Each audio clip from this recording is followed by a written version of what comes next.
Is my gone? Episode 99. Why are you flashing the light? Do you want me to end the show? What's that? We gotta wrap it up soon. We do?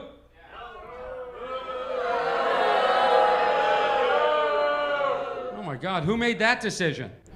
Not me. Not you. Did somebody go into the booth and tell you that? Yeah. Yeah? Where am I at? Tell me it's late, but they can't throw us out of here now, can they? They're telling me they're ready to kill Pat. Oh, they're gonna kill Paul.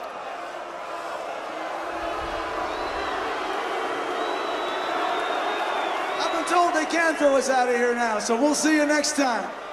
That's me being told to wrap it up. Good night. And Bruce Springsteen being told to wrap it up. Notice the similarity in reaction from the crowd? Nope. You should never tell the artist to wrap it up. I could talk to Bruce Springsteen for hours just about this one moment. I will discuss this at the end of this episode. This is episode 99. A lot of fan appreciation in this episode. Here's a theme being covered by The Fold. Just another rainy day in Chicago.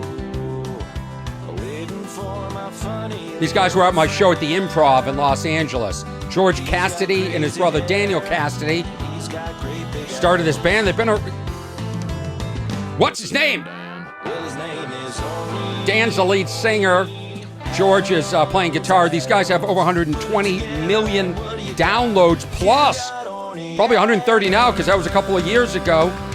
I went on and watched one of their videos called The World Gone Mad, which is great. You should watch it. I really enjoy their music, and I really appreciate them covering this theme. I encourage everybody to cover this theme. But what makes George Cassidy an exceptional fan of What's Wrong with Orny Adams is he sent me a screenshot that he listened to over 4,500 minutes of this podcast, What's Wrong with Orny Adams, on Spotify. Sent me a screenshot of it. Said he's in the top 2% of the listeners. So thank you, George. And thank you to everybody. I don't care if you're in the top 99.9% of listeners. I appreciate your support. I appreciate everybody that listens to this, that corresponds with me. The email is what'swrong@ornyadams.com. Everybody that writes about the podcast, shares it, rates it, does all that fun stuff. I really appreciate it. I appreciate the people that subscribe to Patreon. So here we go. Episode 99. At the end, I will be showing the clip of me being told I need to wrap it up and get off stage at the Ice House last weekend. And then I'll show a clip of Bruce Springsteen being told the same thing at Hyde Park in front of 65,000 people, being told to wrap it up. And then I'll discuss when I saw Buddy Guy live and the same thing happened. So this must be pretty common. I don't want to get too deep into it, but I'll get to it at the end. It's been a fun couple of weeks of doing shows. I was at the Irvine Improv. Thank you to everybody that came out. Shows were packed. I'm already booked for 2024, Irvine Improv. Put those dates up soon. All my dates are at ornyadams.com/tour. Coming up, I'm going to be in Traverse City, Michigan at the Opera House. I'm going to be in Michigan in January. And then I will be in Chicago in January at the Chicago Improv. I want to go where it's freezing, where you can't even leave. You can't even go walk around because your souls get frozen to the ground. That's what I bleed. That's what my soul bleeds for this. You know, I get a lot of emails. And I will be going over some of the emails, of course. I get a lot of emails, people asking me to go to their city. And I don't think you understand. I just can't travel like I used to. I don't want to travel like I used to. I only want to go to places where tickets are going to sell and there'll be a large crowd. You know, I do everything myself. This whole podcast, I do myself. I write it, I produce it, I edit it, I correspond to every comment under every video.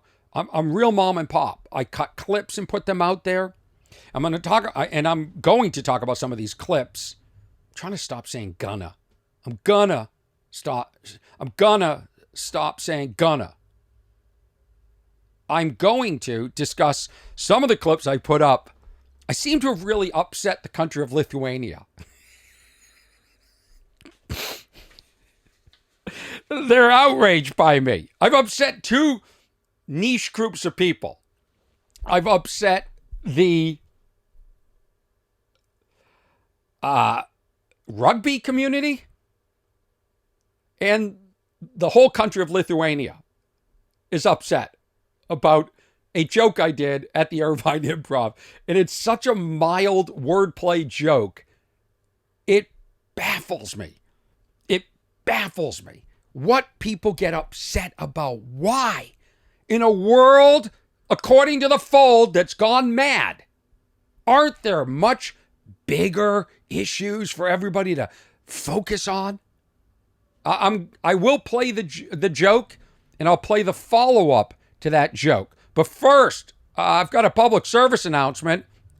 This seems to be going on a lot in Florida. A lot of the kids in Florida are getting into their parents' gummies. I think you know what I mean by gummies, laced with THC. I don't know why adults are now all taking, gummies for medicines. Like, I went to the doctor. The doctor was like, a little bit of something came back in the blood work. I'm like, oh, here we go. Here we go. Here's the end. Had a good run.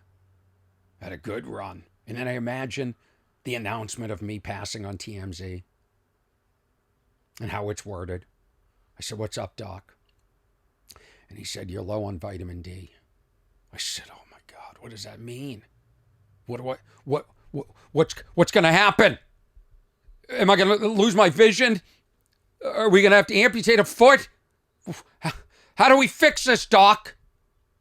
He said, listen, go to one of those pharmacies, like CVS, Walgreens, and you get vitamin D gummies. I go, what? Adults are taking medication in the form of gummies now? That's what's going on. Everything's gummies. We're little kids. We have to have our mommies mash up our medicine in a spoon and put some applesauce in there. Did I just read a report, by the way, that they're finding lead in applesauce? But are we children? Are we children that we have to take gummies? And if you look at this, so in Florida, some of the kids that OD'd, there's several reports. There was a huge report in the Wall Street Journal about this that came out yesterday. I can't open it because they have a firewall. So screw you. So now I'm reading on News 10 in Miami here, I guess. It's News 10. There are these candies. Remember these candies growing up called Airheads? Well, I actually don't. But maybe you do. But they look like any candy. So they made a pot version called Gas Heads. Looks exactly like it. Same font. Candy looks the same. It's like rainbow ribbons. And at the bottom, in the corner, there's a little pot leaf. That's the only difference between Gas Heads and Airheads, basically. So the kids found the mom and dad, or their parents or somebody's Gas Heads and thought they were candy. They took it, and a bunch of kids ended up in the hospital and had to get IVs. And, so listen, if you have this stuff around your house, you got to hide it, or you got to write pot on it, or I don't know. What really needs to happen is there needs to be regulation. Like when I was growing up, cigarette companies couldn't market to kids. They couldn't make Fruity Pebble cigarettes. Well, that needs to happen with this.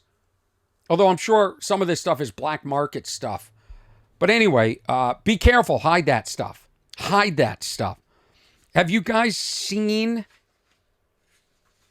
I don't know what I want to talk about. My 99-year-old fan or the Lithuanian joke. The joke about Lithuania. My edgy Lithuania joke. Look at this. Let me put the headsets back on. Look at this. This is absolutely crazy as far as I'm concerned. Where is it? I have 3 clips I want to show you today and discuss from my shows. That's what's happening. That's what's happening here. Okay. Where's the Lithuania one? Okay, here it is. Here it is, everybody. This joke I put up. I put this up on TikTok and Instagram. And instantly on TikTok, it got traction. It's been seen almost 500,000 times at this point, and I put it up a few days ago. I put it up on Instagram, slow build, hit about 20, 25,000. Now it's at, it's surpassed TikTok. Okay? And the title of the video is, Bet You Didn't Know This About Lithuania. Now I'm on stage, I'm at the Ice House, and I'm doing this joke about how I say the word, I'm going to try and say it correctly, pillow. I say pillow. I don't know why. I've got a lazy mouth. Okay, there I said it. I never wanted to admit it. I have a lazy mouth. I've diagnosed myself. I'm sure there's a gummy I can take at the pharmacy. There's a lazy mouth gummy. God forbid my medicine should look like medicine as an adult. So I'm doing the show, and I say the word pillow, like down pillow, pillowcase. You understand what I'm saying? The Pillow. But I say it as Pellow. And if you come to one of my shows, you know this is sort of a joke that I do now. So I always say, I just bought some down pillows. And people snicker, like immediately, even if you've never heard me say it before, you're like, what is he saying? And I'm like, well, how do you say it? So I say it to a guy in the front row. This guy has an accent. So I say, do you mind if I ask where your accent is from? And that's where the clip picks up. But what people online don't know, well, there's a couple of things, because you're going to find out in clip number 2. But what they don't know is this is a group. I found out as I was talking to them from the stage. They're from Lithuania. There's 4 of them. They're couples. They come every year to see my show. They're big fans. And they're laughing at this joke. Everybody in the audience laughs at the joke. If you go see live comedy, you're not that offended. But when you look at it online and you only see a bit of it, well, people want to be offended. And the entire country of Lithuania is offended because this clip has been seen, 500,000 plus times. That's more than the population of Lithuania. So they've all seen it and they've all commented, and they're all outraged, calling me ignorant and dumb. And of course, it's in broken English, which makes me laugh. But they, not that has anything to do with their intelligence. But, if you're going to insult me in my language, get a translator, get it correct. So they're outraged. I don't even know what they're upset about. I think they're missing the point that it's a joke. I think people are missing jokes nowadays. I think somehow in the last 10 years, humor has been desecrated. It's been destroyed. It no longer exists. The humor's dead. Jokes are dead. You can't have fun anymore. It's not worth the risk. When you are talking on stage, off stage, you have to always be monitoring yourself. Like, well, should I say that? Is it worth the risk? I mean, it's just dumb. You should be able to say stuff that is incorrect, crass, close to the edge. And you should be able to back up, especially if you're not being hurtful. The whole theme of this joke is that I don't know anything about Lithuania. Not too sure anybody in America knows anything about Lithuania. To me, that's funny. And then I have this moment, and it's completely off the cuff. You can see by the smirk on my face. Let me play the clip. Here we go. Do you mind if I ask where your accent is from? Lithuania? Lithuania. Okay. I got to tell you something. No comedian has anything to say when an audience member says they're from Lithuania. We know nothing about your country. We know nothing. What is Lithuania known for besides their batteries?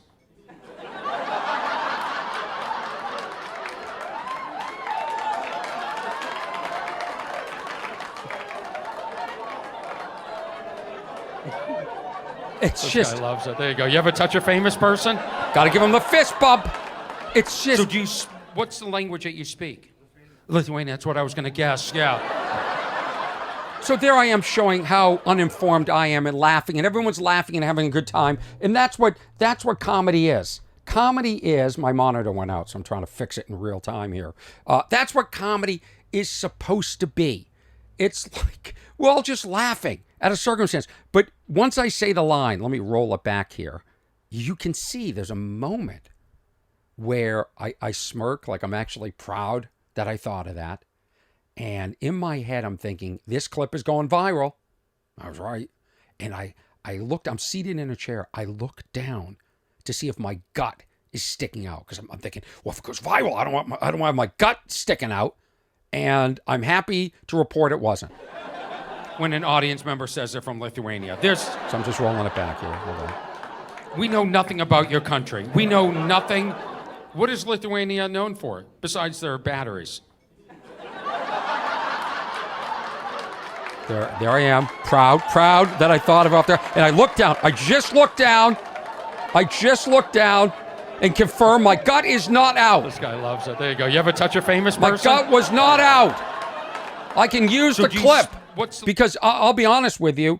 I'm not very happy. That Navy SEAL clip I posted has almost 3 million views, and I don't like the outfit. I don't look good. So I'm not, so I'm torn. I'm happy it went viral, but at the same time, I'm a little bit bummed that I don't look better in the clip. Is that wrong? All right, so now, here's part 2, which I just posted this morning, and it's getting traction already, as I assume it should. So now the first clip was completely off the cuff. And by the way, I floated this lithium joke. In the joke, I say, what is Lithuania known for? Because I realized I know nothing about it. I said, what are you known for besides the batteries? Which is a great wordplay joke because of lithium batteries. Lithuania. Hello? What country's offended by this? This is so mild. Meanwhile, I've come to discover that Lithuanians attack other Lithuanians. This is their pastime. They're big drinkers, and they're known for basketball and some other stuff. Plenty of things, of course. But sorry that, you guys aren't on the American radar. We love you. Love you, Lithuania. But they're so offended. But the best part is the people that are offended by this joke know nothing about comedy. Nothing. So, obviously I'm at a comedy club. You can insult me and say you've never heard of me before. I don't care. I don't really care. I don't care when the people get upset when I'm mocking rugby. People are missing the point there too. I like when people miss the point and then attack me. It just makes you look stupid. Okay? This is a mild joke. It's wordplay. It's funny. In fact, it may make no sense to you at all in Lithuania because you don't even know what lithium batteries are. I'm sure, like everything else, you have a different word for lithium. Okay, so you've missed the joke. So who cares? Who cares? I mean, it's great that you have pride in your country and want to defend it, but this isn't the moment. There's so many other places you should be taking your energy. Oh, one person wrote this. This is great. Okay? Somebody wrote this under the, where is it? Well, don't tell me I deleted it. Oh, boy. So somebody wrote, people need to stop killing comedy, basically. Yeah, people don't get comedy. You don't need to comment under it. Let's take this. If I go to a museum and I look at a painting, and I don't like the painting, I don't sit there and go, critique the artist. Well, they used the wrong color. This tree should be a little bit bigger, should be more in the foreground. This painter doesn't know shit. I look at a painting. If I enjoy the painting, I say I enjoy the painting. If I don't, I just walk away. I don't need to insult the person or act like I'm an expert. There are very few experts in stand-up comedy. Very few. In fact, a lot of comedians don't even know stand-up comedy. But there are a few selective people that get it. I mean, get it. They understand it mathematically, okay? You don't. If you're a casual comedy fan, you probably don't. Let the comedians police the comedians. We got this. We got this under control. The comedians have this under control. We know. And this is such a mild, this isn't even a joke that, well, I guess I am proud of it. But Lithuania is furious at me. Furious. So I posted the first video, and I just have so much more to say about what I was just saying, about critiquing stand-up as an art and being uninformed. There's nothing more ignorant and unattractive as a human being than weighing in on something that you don't get. You can write, I don't get it. You can write, what? Anyway, I posted the first video And immediately I got a few text members from family members. And this takes us into part two. Part two, which is now up on social media, which is Instagram, TikTok, Facebook, possibly YouTube, if I want to switch the formats. Right now it's in, it's not landscape mode. I'm just sick of editing so many different clips in so many different formats. Like now, YouTube wants it under a minute, so they want it under a minute. TikTok's like, no, we want it over a minute. It's a lot. I'm hoping at some point in my career, I get big enough that I can have support. I can actually have somebody helping me edit videos. Can you imagine that? Wouldn't that be fantastic? I have somebody helping me post, and then I can sit around and just create. I mean, to make these videos, listen, you don't need to know every ingredient in the Orny stew, but I'll say this. Like the Ice House, this video is from the Ice House. I hire a guy to come out and videotape me. I take all the files, all the SD cards, so I have them. I bring them home, and I have 3 different cameras, and I have in different audio sources, in different angles, and I have to sync it all up. I have to color correct it. I have to sync the audio, which is difficult to do. It's a lot of work. And then sometimes they're vertical forms for some social media, horizontal for other. It's a lot of work. Then I go on another program. I add subtitles and graphics. I'm doing all of this. I love doing it because no one edits me the way I edit me. I love it. But I'm burnt out. I have no head left. Like even as I'm preparing for this podcast and I'm putting all the cameras into the studio and wiring everything and getting ready to record, I think I should edit me being asked to get off stage and then Bruce Springsteen being asked to get off stage. So then I run in, I download that video off of YouTube, I pull video out of this program, I connect everything, and then I get it on my computer, blah, blah, blah, blah, blah, blah, blah. I love it, but I'm burning out. You're going to lose me to burnout, everybody. All right, so this takes us into part 2. Oh, and I should read this letter from a fan that's actually concerned about me. I'll do that after this segment. This may bleed into another episode if I just keep babbling. So this is now entitled Part 2. Now I'm offended by my Lithuania joke. Ready for this plot twist? So I appreciate it. And what I do is I come to these shows and I like to meet you guys and I talk to the audience and sometimes I put the clips up online. And I put a clip up last week when I was in Irvine, the show that you didn't go to. I was talking to somebody in the front row and I said, do you mind if I ask where you're from? You have an accent. And he said, Lithuania.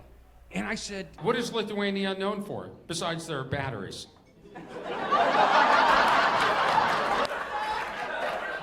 and I posted it online, and the anger, the vitriol, the hate, the comments I have gotten. People are outraged, calling me unfunny, uninformed, ignorant, worse than what this guy did to me a minute ago. But here's the best part. I posted the video, and I kept getting texts from my family members saying, you know, your great-grandparents came from Lithuania. So it turns out I'm Lithuanian, and I'm asking my people, please, we need to stop attacking each other.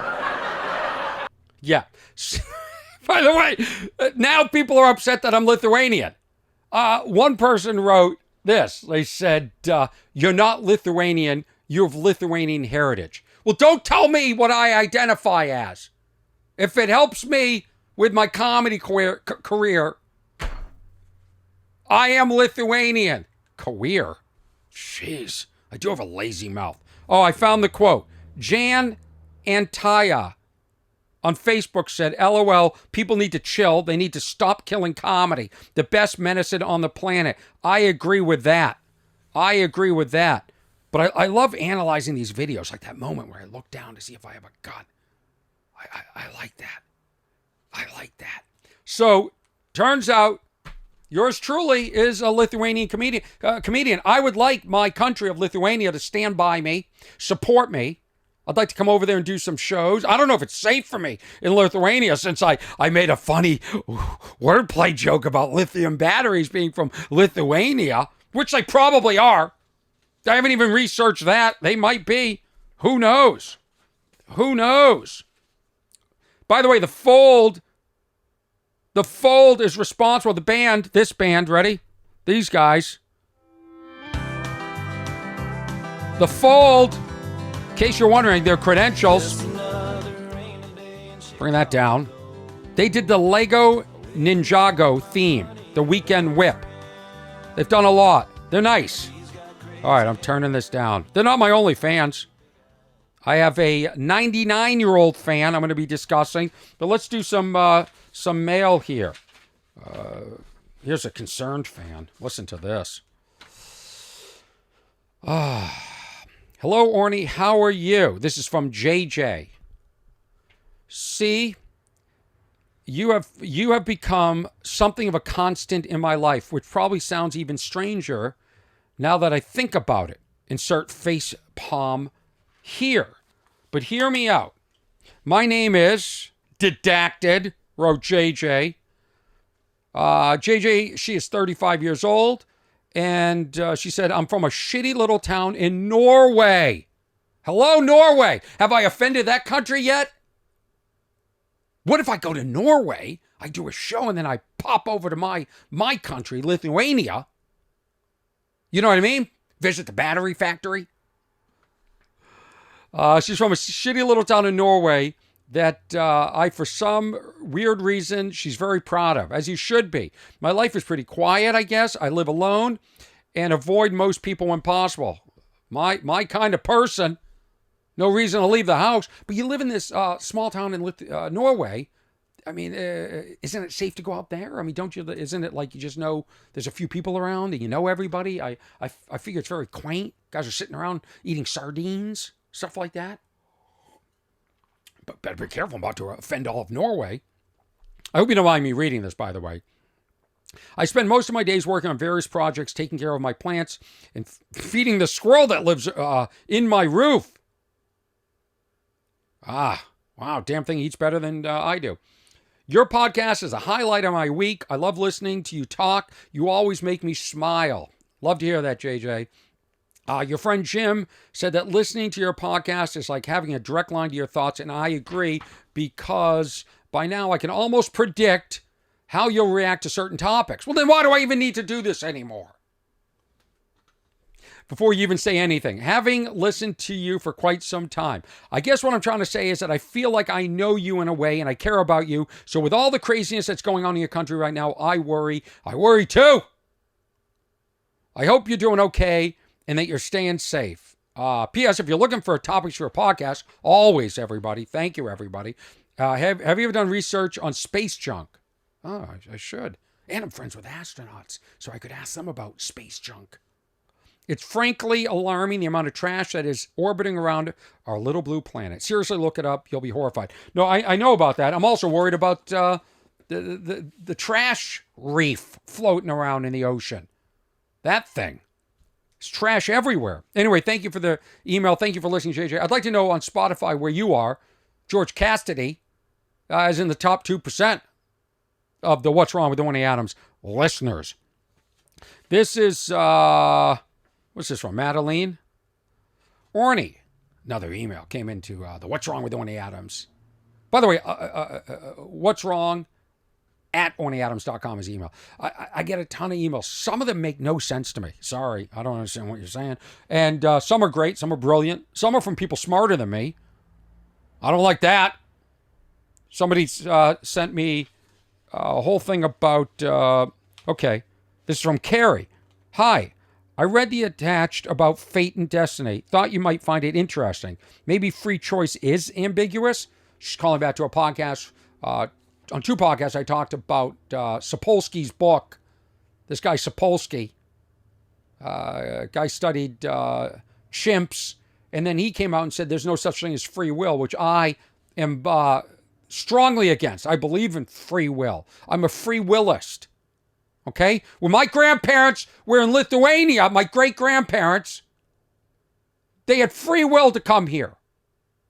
It was their decision. It wasn't destiny. Anyway, she sent this whole thing about. This is how I love how old my listeners are. No offense, Carrie, but I think you have a Hotmail email. But sent. Look at this. This is. Let me see how it looks on the monitor. Come on, zoom in, monitor. All right, let's put it in front of this one. She sent photographs of a book she was reading, and the font is so small. I got to put on the little readers. Fate versus Destiny. This is from James Hollis. It's a book called A Life of Meaning. Life of Meaning. He's a Jungian psychoanalyst, which, I studied that in college. I still don't know what it means. I tried to look it up yesterday. It's like looking within, taking responsibility. I just know him and that other guy, Freud. They were buddies for a while, and then Jung broke off and started his own school. So this guy's a Jungian. Let's look at the first of three ideas to keep our appointment with destiny. In the ancient world, there was a significant distinction between fate and destiny. Unfortunately, in our time, we often confuse the two words, making them synonymous, but they're quite different. Fate represents the circumstances and conditions into which we're thrown, over which we have no control. That's fate, including our family, our body, our DNA, our time and place, and the formative, powerful images going on around us. The Greek word for fate is moria. On the other hand, the ancients, ancients knew so much more than us. This ancient Greek worshipping. On the other hand, the ancients understood that each person was given a certain destiny by the gods. Destiny, or proseumus in Greek, people love to throw in the Greek words to sound smarter. Okay? I think what's smarter is not throwing in the Greek word. The Greek word is what is summoned, what is possible, what is latent within each individual. I like the wording of that. What's latent, meaning what can we accomplish? That's our free will. We have fate, and fate plus free will, as far as I'm concerned, is destiny. If this James Hollis disagrees with me, that's one thing. But I think I just figured this out. I just cracked it. What was called tragedy was not something bad happening. Anyway, it just goes on and on. Thank you. I find that very dense. I find that there's probably 50 people saying the exact same thing in different ways. But Madeline writes, this is another person that wrote in, and this is just proof that I'm reading all this stuff. Some of it makes it onto the podcast, some of it doesn't. Some of the emails I get, quite frankly, scare me. Okay, Madeline, Orny, why don't you want people to know you're a nice person? Is it satire, like how I assume Larry David satirizes himself? Is it a comedian thing? Well, the truth is, Madeline, I'm not a nice person. That's what's going on here. I don't know what that means. I like people to know I'm a nice person. I'm a tough person, and I don't know. I've been compared to Larry David at times, who's brilliant. That show is brilliant. And I think that, some people are just tortured in that way. That way. But it's fun to, Don Rickles was a sweetheart. So if you do it in the right way, Madeline, maybe I'm not doing it in the right way. There should be a little sort of wink to camera, sort of like a smirk, Yeah. Okay, here's another one. This is from Christine. Hey, Orny, I'll keep this short and sweet with no emojis, as I know you detest them. That's a listener knows I hate emojis. I'd love to hear your take on my pet peeve of people saying, no problem. Personally, I find it irritating. What do you say? And then sent a link to it. In the link, it's saying, not only do my temples throb, so I guess this is written by somebody else, but my brain screeches every time I hear those two words. And sadly, I hear them all too often. Cashiers say no problem after I thank them for the change I received for my purchase. Waiters say no problem when giving me change from the bill I just paid from the front desk. The front desk attendant says no problem after I thank them for giving me my room key. What was the problem in the first place? What happened to a simple yet powerful phrase of "you're welcome" or perhaps "my pleasure"? Well, it's a power move, isn't it? No problem. Like, I got you. Yeah, that's no problem. Like, I don't need to thank you. Thank you is submissive in a way, right? Thank you. Thank you for the tip. But if a waiter takes an order, they go, no problem. There's an arrogance to it, too. I remember Gary Shandling used to get annoyed at an assistant that would say, done, done. Guy go, hey, can we do it? Done, done. It's all done.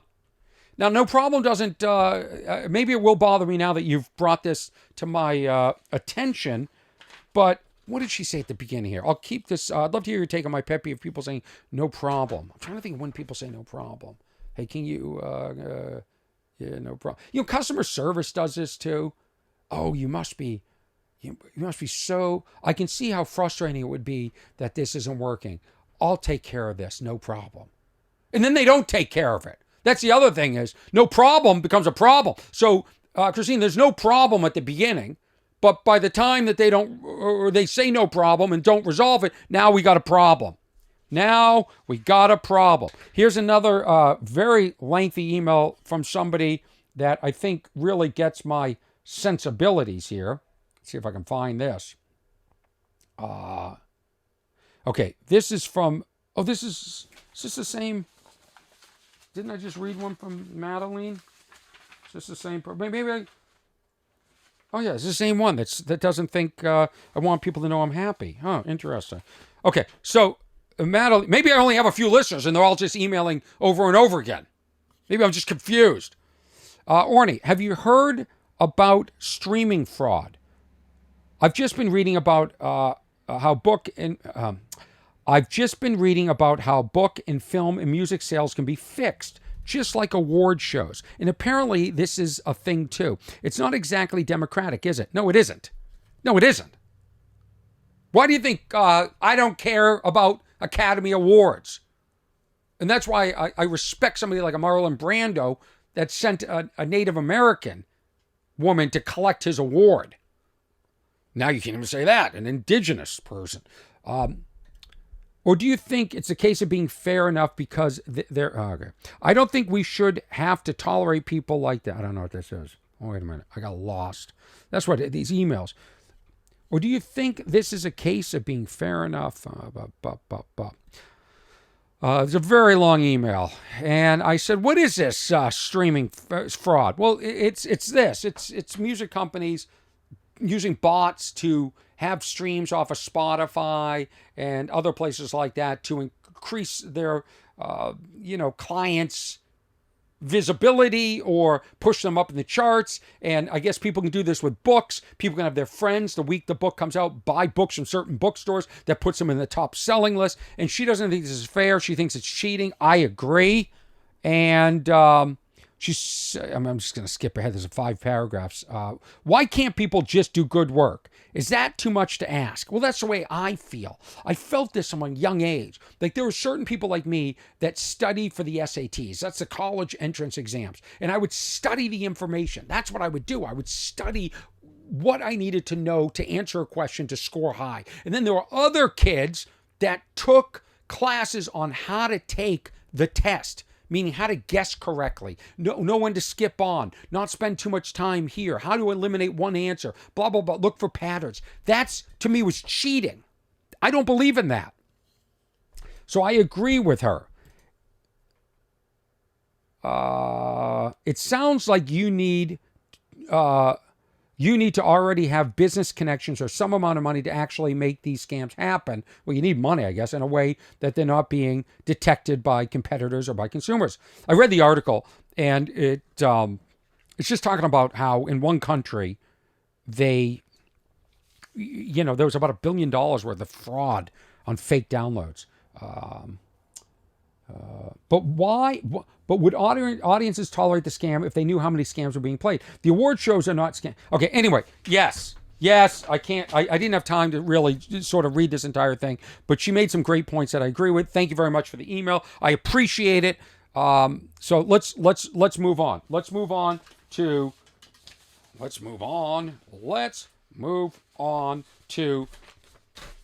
something joyful. Something joyful. This is really a cool story. Where is it? I have a fan that's been coming to my shows. Okay. I came to a show, I should say. Okay. I have a 99-year-old fan named Jack. Jack is 99 years old, and he contacted me, and he thinks, he said, I think it's destiny that we meet. I think we're meant to meet. I thought, oh, that's interesting. This guy's 99, thinks we're, what is it? And Jack's been in show business, and he started sending me emails, and I would send emails back, and I get a lot of emails from people that want to meet me, and a lot of cuckoos out there. I go, oh, I gotta vet Jack. And Jack's done, his best friend was Lenny Bruce. I talked about him on the last podcast. So we've been sending emails back and forth. He's been giving me reading tips. He has a lot of course, advice. He's 99 years old. He's been around. Told me yesterday he's so old that he doesn't buy green bananas.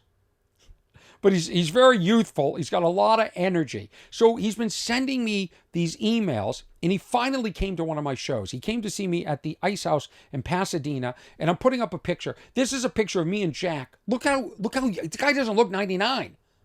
I did the show. I talked to him from the stage. I should play that. Actually, let me play that. This is me talking to Jack from the stage, if I can find the clip. Somehow, everything has disappeared on my laptop. All right, let's see. I'll grab it off of here. All right. So this is, actually I should play this afterwards. I'll play the clip because it goes into me being asked to get off stage. But here's me and Jack, and now we're sitting down and talking. I did the show, and the show was an hour, 20 minutes or so. And then I sell merchandise, I do a meet and greet, and it took about another hour. And Jack, at 99 years old, sat there. This guy was out late, had more energy than me. And he's very interesting. In fact, Jack and I are going to dinner on Wednesday night. I want him to come on the podcast, but he's got reservations. I don't know why. He wants to give me a lot of advice. I love it. I want to hear the advice, but I want to hear it for the first time on the podcast because I think the listeners, you guys, would benefit from it as well. He's very youthful. He's more optimistic about the future than I am. And he considers me young. He considers my parents young. He's 99. I can't imagine being 99 and thinking, I'd be so afraid that every day was my last day.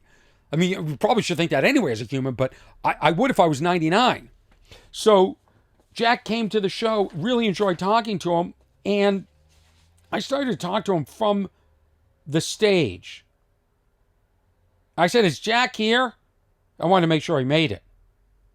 Oh, God, I should talk about this. I saw a high-speed chase.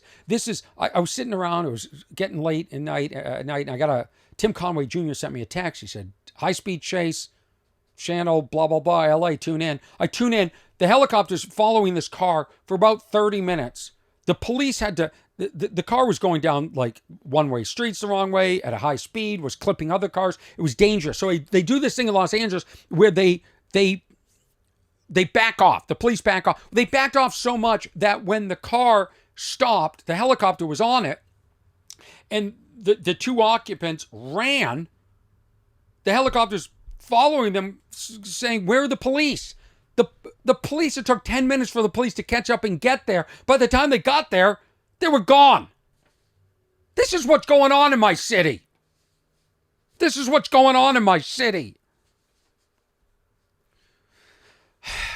I should wish everybody a happy holiday too. But I want to say this. I don't celebrate holidays. I enjoy holidays, but I don't take time off. If you want to offer me work on Christmas Day, I'll answer your email. I work always. So when people are like, well, we're wrapping it up for the season, we'll be back in January 10th, like agents and managers take off like 3 weeks. They barely work during the regular season. Like, I'm so sick of things shutting down. Work. Just work. And we're going to pretend in a day and age where everybody's on their device all the time. You see it when you go out to eat. Everybody's on a device. Now we're all going to pretend, oh, we're not looking at our devices. We're not doing business for 2 weeks. We're shutting down January 18th or December 18th to January 18th. It's bullshit. We all work all the time. Let's cut this. We're taking time. You don't get time to yourself anymore, especially if it has to do with business. I hate that. Depresses me when I think about we're shutting down. Depresses me. So Jack, it's back to the good stuff because I'm going to lunch, dinner. Oh, yeah, so I said to Jack. Jack said, "Oh, I don't know. I want to talk to you first, and we'll talk about doing your podcast." And I said, "Jack, come on, buddy. Let's just do it. If there's something you don't like, we'll edit it out. You're 99. You're not going to make sure he's going to be around. 99. By the way, he invited me to his 100th birthday, which is next year, a couple of months. I said, Jack, come on. So I want to get to know you first. So he wants to be comfortable. I understand it. So I said, let me take you to coffee. And he said, let's get dinner. I said, well, if we're getting dinner, you're paying. I'll pay for coffee. So he said, I'll pay for dinner. So we're going to dinner. We're going to talk about show business. We'll talk about life. He wants to talk about, he's got secrets. He told me he found a cure for cancer. This is when I get a little concerned. I'm like, uh-oh. But the guy is lucid. The guy is sharp. So, by the way, if I don't come back from, if you never see me again after Wednesday, I've been killed by a 99-year-old. I've got to go to his house. I've got to pick him up. I've got to take him to the restaurant. He's 99. But guy's full of spirit. So I hope to have him on the podcast. So this is me now. I'm sorry, like sometimes you hear some pauses and you hear me get a little bit distracted. It's only because I'm in the, studio doing this alone. And I'm calling up all these clips in real time. This isn't like sort of edited later. So here's a clip. This is me at the Ice House. And this goes into me being asked to get off stage. So I posted this on TikTok, Instagram, and all that stuff. And I will go into other musicians and performers that have been asked to get off stage. See, in our business, you should understand this first. I asked them before I got up on stage, this is the Ice House. Is there a second show? They said no. When there's no second show, I said, well, do I need to get off? No. You don't need to get off. There's no second show. They don't need to clean the room, reset the room, let in a new audience, let out the old audience, let in the new audience. They don't have to do any of that. There's one show. And I asked them, do I have to get off? And they said no. Now, why you would ever want an audience that's in there really enjoying themselves to have their time cut short? I don't get. So I asked him, the person in the sound booth, I said, why don't you give me the light at 10 minutes, at 50 minutes? And that way I just know at least I did 50 minutes and I'm going to hit an hour. I don't like to do less than an hour, but if I really like the audience and I'm grooving and I've got the energy and my head's clear, if I've got the energy of a 99-year-old Jack, I want to keep going. And that was the case here. I was all over the place experimenting, throwing out new thoughts, seeing what worked, moving things around, being jazzy. And by the way, I had this thought in Irvine because Jim Clemente came to see me on Friday night, saw 2 shows. And I said, Jim, if anybody needs further evidence than how different every show is, people that email, you see new material? People that don't get the art of stand-up. Has nothing to do with that. Has to do with a moment in time with a specific group of people. That's why clips never translate online, because the live experience is so different. And I go in and I have a game plan, and each show's so different. Okay? The Friday first show couldn't have been more different than the Friday second show. So if a year later, am I going to see the same show? Yeah. You're not going to see the same show the next show. And if you do see the same show again, you're lucky. But it's impossible because things happen. So I was proud of that. And it gave me confidence when I realized that. Because people saying, are you going to do the same show a year later when I come back to your city? I saw you last year, coming back, see you again a year later. Is it the same show? It makes me question myself. This doesn't make me question myself. It doesn't.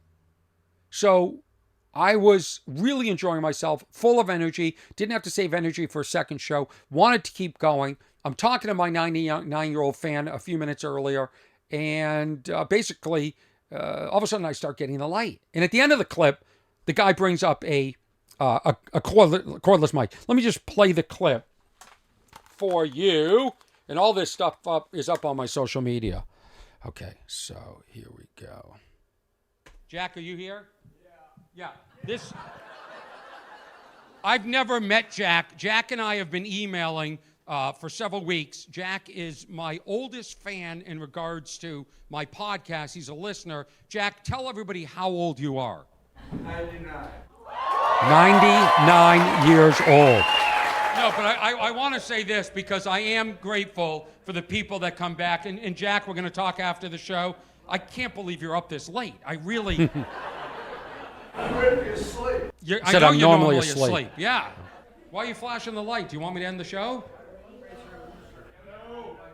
What's that? We gotta wrap it up soon. We do? He said we gotta wrap it up soon. Audience boos. Oh my God, who made that decision? Not me. Not you. Did somebody go into the booth and tell you that? Yeah. Yeah?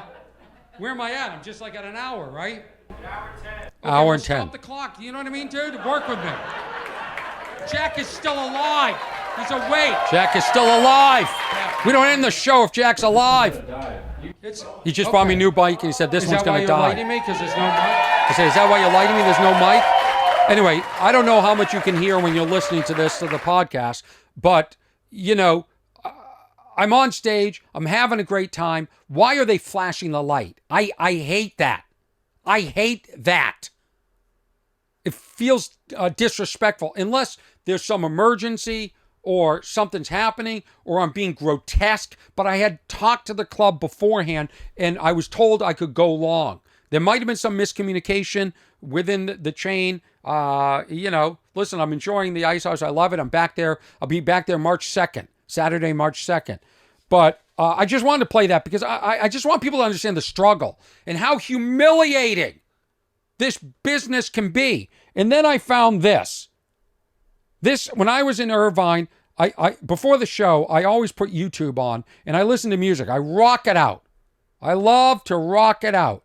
And I find this clip of Bruce Springsteen. This is unbelievable to me. This is Bruce Springsteen. He's in Hyde Park. What did I do? I closed it? Okay, I had it all queued up to the right point. Oh, there it is. Okay, I got it. What would I do if I had a producer? What would I do? What's wrong with Orny Adams? What's wrong with lighting and telling musicians? Now, I understand I'm not so delusional. I understand the difference between me and Bruce Springsteen. I get it.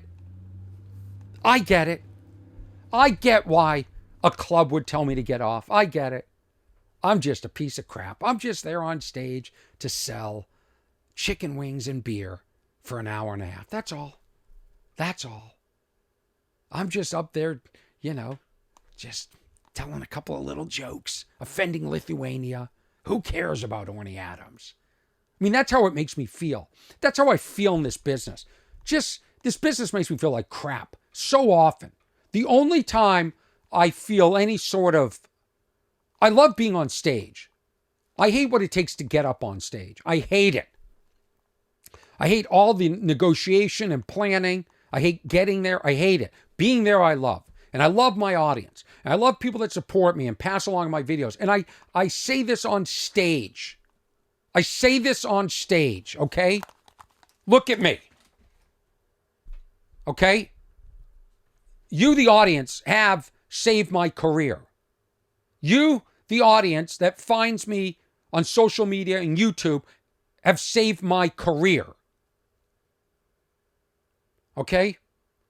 I've done plenty of things, but I don't work well, I guess, with institutions and networks and whatever. Nobody's come to me. Nobody's offered me. I'm doing it all on my own, which I'm fine with. I don't mind. I've got a great audience. And you guys are sharing my content. And that's saving me. To me, I can't believe that in my lifetime we've gone from you have to beg NBC, you've got to beg HBO, you've got to beg these people to put you on. Oh, Tonight Show, put me on, pop my career. Now you can do it yourself. I can post a clip and within minutes offend all of Lithuania. That's unbelievable. And I'm grateful for that. And so on stage, I thank everyone that keeps coming back because a lot of the audience keeps coming back over and over, the same people, and I can't thank them enough. And I tell this story about how I bought the rights back to my Showtime special, More Than Loud, a special that you've probably seen. And they applaud. And I say, you know, I bought the rights back from Showtime with the intention of getting that up on Netflix. In fact, I even offered it to Netflix for $1, and they wanted nothing to do with me. So I put it up on YouTube for free, and it's about to hit 5 million views. And the audience applauds. But I'm telling you now that as somebody, and I feel very, very vulnerable telling this. You know, like, it's one thing to tell it in front of an audience, you know, in a venue where there's 500 people and it's being recorded, but I own all the recordings, so I can decide whether to disseminate and put that out there. But now I'm saying it. Because I was in a great mood, and then I watched this Bruce Springsteen video over and over and over and over, and it made me feel small. It made me feel unaccomplished. To see somebody's dream coming true. Of course, at the end, they get treated like me. But it saddens me.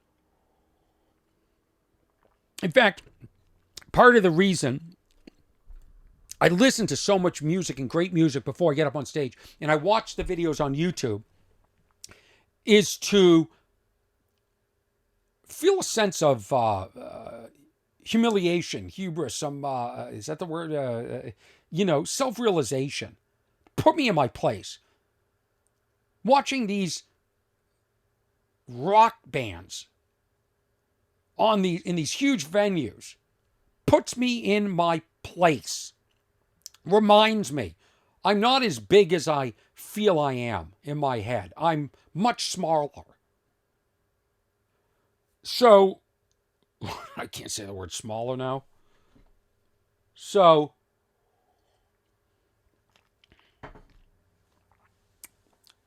I'm gearing up for my shows in Irvine.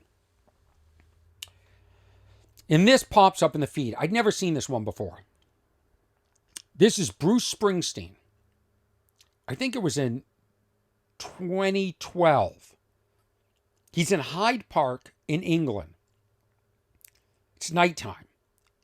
In front of 65,000 fans. It's being broadcast on VH1. And he brings out Paul McCartney. He says, here's Paul McCartney. Sir, please welcome Sir Paul McCartney. Now, can you imagine you're in England, 65,000 people there to see Bruce Springsteen? And oh, by the way, for dessert, we're going to throw in a little Paul McCartney. Only one of the greatest. Only one of the most iconic, greatest members of a band of all time, the Beatles, a great iconic beat. I mean, Paul McCartney. And Bruce Springsteen says, very humbly, I've only waited about 50 years for this to happen. So his dream is coming true. And so they start to play I Saw Her Standing There. And they're grooving. And Bruce Springsteen puts on a long show. He's fun. And the audiences, they're right there with him. And there's Bruce Springsteen and Paul McCartney in their primes. For all you ageist. For all you people that think, oh, old people. The old people. I don't know how old they are in this. Probably at least, maybe 60. They're in their prime. They're rocking harder than I've ever seen rock. They got it. And they're just enjoying themselves. And you're seeing Bruce Springsteen's dream come true. What a beautiful moment. And then they go into Twist and Shout. And fireworks go off. So this is planned. It's playing, fireworks going on, twists, and the band is playing in the horn section. Bruce invites the horn section upstage, and now they're all in a line. They're all equal to Paul McCartney. They're all equal to Bruce Springsteen. And everybody, they just show the audience. It's like, oh, it puts me in such a good mood. I'm like, this is what life should be. This is humanity. Why are we focused on my Lithuanian video? Why is that? Why are we upset about that? Watch this. This is medicine for the soul. Music can save the world. And it's such a beautiful moment. And they end the twist and shout, and Bruce brings Paul McCartney to the front of the stage, even closer to the audience, and they start it up again.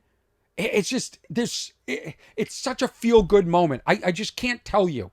And then they come up, he introduces the band, they finish playing the song again, and he says, come on, boys. Bruce says, come on, boys. He calls the band back to the stage, and all of a sudden, a stagehand comes out.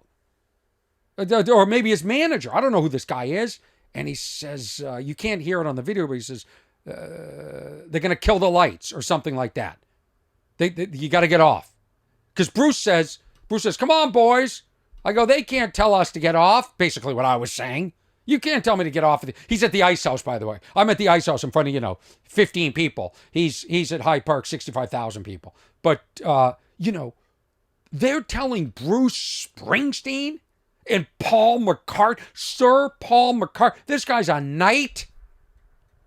Isn't that what a sir is? And you're going to tell Sir Paul McCartney in his own... Paul McCartney can play to whenever he wants to play. This malarkey is because, I don't know what. What is it, some sound permit? The neighbors... By the way, the neighbors can listen to Bruce Springsteen and Paul McCartney play until 5 a.m. as far as I'm concerned. If you don't want to hear that music, then you need to build yourself a bunker and live underground. That's how much it upsets me. You don't tell those two to get off stage. You can tell Orny Adams at the Ice House to get off stage, but you don't tell those two to get off stage. And what? Because, it's some union thing? What is it? Is it a sound ordinance? Is it some guy, some jaded technician just wants to go home for the night? What is it? That's why I want to talk to Bruce Springsteen. I want to know this moment. I could talk about it for hours. What happened? What happened? And how did you feel? Because it doesn't seem to affect him, but he's got to be thinking, who else do I have to bring up on stage for you to let us stay? Do I need to bring Led Zeppelin? Who else you want up here? T-Swizzle? What caliber? So let me play this. Let's see where this is at. I think this is him saying he can't throw us off, or they can't tell us to leave. Come on, boys! They told me it's late, but they can't throw us out of here now. Oh, hang on, Bruce. They're about to throw you out. Here's a guy. Oh, they're going to kill the power. They're going to kill the power, they said. That's it. Guy puts his hands up. Everyone's booing. Of course they're booing. I'm told they can throw us out of here now, so we'll see you next time. He said, I've been told they can throw us out of here now. Good night. Good night. Now we're ending on this depressing note. This depressing. Thank you. Bringing it down. Unbelievable. Now, I saw this happen live, and it stayed with me, and it will forever stay with me. And I told it at the Ice House the other night, and I might put the clip out there. I don't know. Playing with my hair now. Make sure it looks good as I bring this home. Okay, so what happened was, I was in New Orleans during the Jazz Festival doing stand-up comedy at a casino. And guess what happens when the Jazz Festival's in town? Nobody shows up for the stand-up comedy. So they gave me 2 tickets to go to the Jazz Festival. And I was looking and seeing who was playing during the day. And Buddy Guy was playing. And I'd always heard that Buddy Guy was the greatest living guitarist. This is what Eric Clapton says. This is what, there's a plane going overhead. Keith Richards. He is admired and respected by all of his peers. But he never broke through commercially. And that would drive me nuts.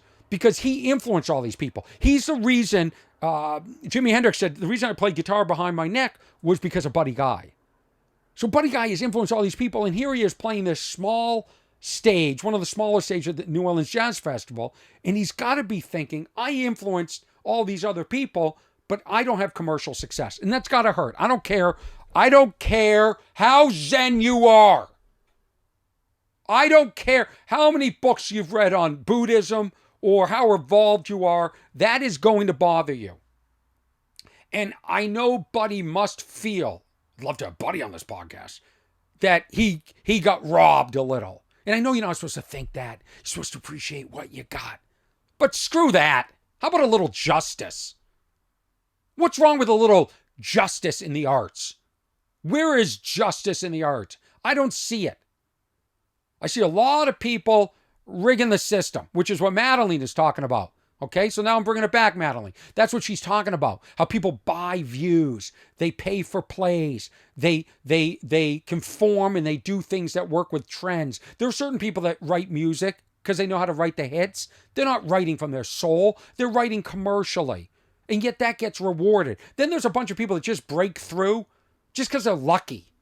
And then there are some people like Buddy Guy that don't break through. And I've studied him. I've watched so many clips of him to figure out what is it? What is he missing? Because he's great. Listen to him play Sweet Home Chicago. Guy's amazing, and he's got charisma. So what is it? What is it? And maybe as I'm searching for these things, I'm searching for something within myself, something that's lacking. You want to know what's wrong with Orny Adams? He's searching for it on a daily basis, on an hourly basis, in fractions of seconds. I'm searching for it. Okay? So Buddy Guy is playing the New Orleans Jazz Festival. And he's got to be thinking everybody that I've influenced, they're playing the bigger stages. And he's having a great time. And I remember thinking, this guy is in his element. This guy, he is grooving. This guy is rocking it out. I remember he was playing some song, Damn Right I Got the Blues. And he's just feeling it. You know when you're watching somebody and you're thinking, good for you. I feel good knowing you feel so good right now. Your happiness is my happiness. And he got a little cocky. Got a little, I could see myself doing this. Bruce didn't do this. But he said, the Tell Him Buddy Guy. And I've been trying to find this video forever. If somebody could help me find this video, I'd love to find it. He goes, the Tell Him Buddy Guy, he's got to wrap it up. Nobody tells Buddy Guy to wrap it up. And then he starts playing another song. And all of a sudden, a guy walks out on stage and he whispers, and Buddy goes, in the middle of the song, like Buddy's playing. This is my recollection. And Buddy goes, good night. And Buddy walked off the stage. And I thought, they must have been telling Buddy, hey, if you don't get off the stage right now, you're not getting paid. But you know Buddy is thinking, they wouldn't say that to the Rolling Stones. They wouldn't say that to Eric Clapton. They wouldn't say that to this person. But they're telling Buddy Guy to wrap it up. That's the injustice in art. What's Wrong with Orny Adams, episode 99. Thank you, Ernesto Hurtado, for mastering the audio. Thank you, Mark Mann, for writing this theme. Thank you to all my listeners and everybody. I hope to do one more episode. One more episode. I want episode 100 to be in the year 2023. If you want to email me, the email is what'swrong@ornyadams.com. What'swrong@ornyadams.com. All my tour schedules up at ornyadams.com/tour. I look forward to seeing you guys and hearing from you guys. Thank you for all the emails. Thank you for everything. And I would like to apologize to my entire country of Lithuania for trying to make a joke about you. All right, loosen up, everybody. Loosen up. We'll see you again.